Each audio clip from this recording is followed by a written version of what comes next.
Pernah nggak sih dapat nasihat dari seorang ahli, tapi kok rasanya aneh? Seolah-olah mereka nggak peduli sama sekali sama hasilnya. Nah, hari ini kita bakal ngebongkar ide-ide kunci dari buku provokatif karya Nassim Nicholas Taleb, Skin in the Game. Kayaknya kita semua pernah deh ngalamin ini. Dapat nasihat dari seseorang, tapi kalau nasihatnya salah ya, dia sih santai-santai aja, nggak rugi apa-apa.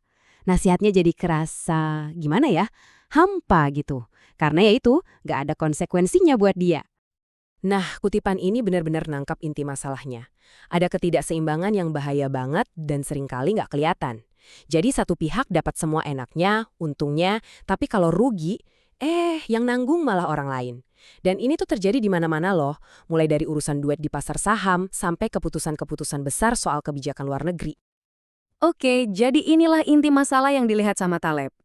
Ada sekelompok orang, sebut aja para ahli, birokrat, para pengambil keputusan, yang bikin keputusan-keputusan penting. Kalau berhasil, wah mereka dapat bonus, dapat pujian. Tapi, gimana kalau gagal? Nah itu dia, mereka sama sekali nggak nanggung akibatnya. Contoh paling nampolnya nih, namanya Bob Rubin Trade. Coba bayangin deh, ada mantan pejabat tinggi, dapat bayaran lebih dari 120 juta dolar dari sebuah bank. Terus, bank itu bangkrut. Dan siapa yang nyelamatin? Ya kita semua, lewat pajak. Tapi dia gimana? Enak aja, dia tetap kantongin semua duitnya, sambil nyalahin kejadian langkah tak terduga yang dia sebut Black Swan. Nggak adil banget kan? Taleb punya sebutan khusus buat mereka, intervensionista. Ini tuh orang-orang yang dari ruangannya yang nyaman, nyuruh-nyuruh negara lain perang, misalnya. Tapi mereka sendiri gak pernah ngerasain langsung akibat dari kekacauan yang mereka bikin. Nah, karena mereka gak ngerasain sakitnya, ya mereka gak pernah belajar dari kesalahan. Birokrasi, menurut Taleb, itu kayak mesin yang sengaja dibuat untuk misahin orang dari akibat perbuatannya sendiri. Kalau seseorang dilindungi dari hasil keputusannya, ya jelas aja mereka bakal cenderung bikin keputusan yang lebih sembrono, lebih gak adil. Dan inilah yang bikin sistem kita jadi rapuh banget. Oke, jadi kalau masalahnya adalah pemisahan antara aksi dan konsekuensi, solusinya apa dong? Nah, kata Taleb, jawabannya itu bukan teori manajemen modern yang ribet.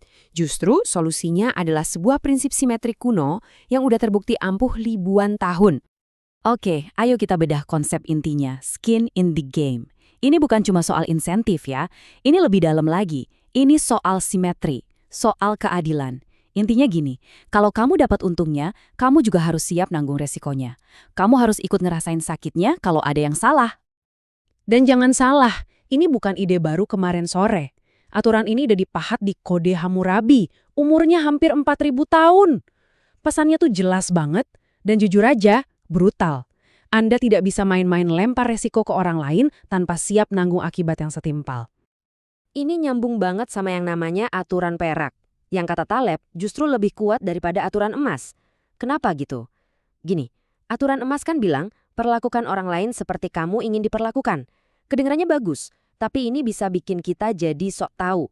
Nah, aturan perak lebih simpel dan lebih kuat. Jangan perlakukan orang lain seperti kamu tidak ingin diperlakukan. Fokusnya jelas, jangan ngerugiin orang. Ini jauh lebih kokoh. Oke, sekarang kita udah paham prinsipnya. Mari kita lihat gimana skin in the game ini bisa jadi semacam detektor omong kosong universal. Alat yang praktis banget buat misain mana yang beneran berkualitas dan mana yang cuma omdo.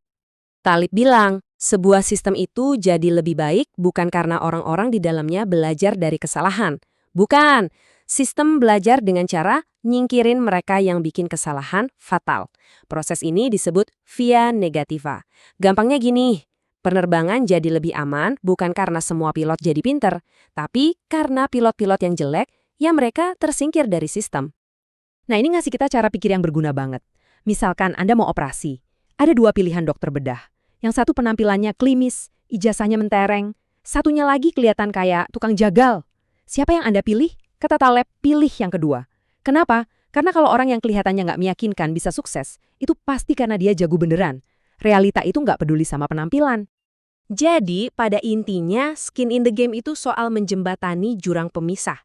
Jurang antara omong kosong dan tindakan nyata. Antara niat dan konsekuensi. Antara teori dan praktek. Prinsip ini maksa orang buat nggak cuma ngomong, tapi juga nanggung akibat dari omongannya. Simpelnya, ini cara buat nyambungin lagi kata-kata dengan dunia nyata.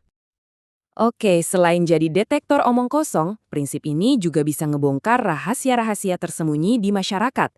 Hal-hal yang kalau dipikir-pikir, kok bisa ya? Seringkali jawabannya di luar dugaan kita. Contohnya gini deh, kenapa sih hampir semua minuman limun yang kita minum itu kosher? Coba deh perhatiin. Pernah nggak Anda sengaja ngecek kemasannya buat nyari logo kecil huruf U di dalam lingkaran itu? Jawabannya ternyata ada di aturan minoritas. Begini cara kerjanya. Sebuah kelompok kecil, sekitar 3-4% aja, tapi mereka punya aturan yang nggak bisa ditawar. Mereka keras kepala nih ya.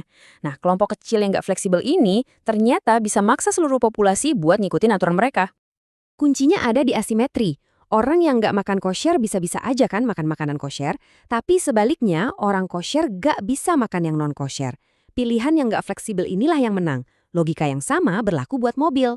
Kenapa mobil matik sekarang dominan?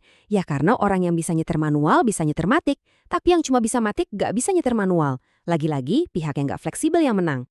Nah, semua ini ngebawa kita ke aturan paling pamungkas, sesuatu yang lebih dalam dari sekedar etika atau detektor penipuan. Ini adalah soal logika paling dasar untuk bertahan hidup. Ada satu kesalahan berpikir fatal yang sering banget dilakuin banyak ahli. Mereka nyampur adukin antara peluang buat sebuah kelompok sama peluang buat satu individu seiring berjalannya waktu. Istilah teknisnya itu masalah ergodisitas, dan kesalahan ini, bikin kacau banyak banget bidang ilmu. Biar gampang, bayangin kayak gini. Ada 100 orang main roulette. Masing-masing main sekali. Mungkin cuma satu orang yang bangkrut. Kelompoknya selamat. Tapi kalau ada satu orang main roulette 100 kali, cepat atau lambat dia pasti akan bangkrut. Nah, pasar saham tuh kayak kelompok. Dia akan selalu bangkit lagi. Tapi kita sebagai individu, kita ini kayak yang kedua. Sekali aja kita bangkrut total, ya udah permainan selesai buat kita. Jadi, apa pelajaran utamanya? Rasionalitas yang sesungguhnya itu bukan soal jago ngitung atau bisa nebak masa depan, bukan. Rasionalitas sejati itu adalah tentang menghindari kehancuran. Sesederhana itu.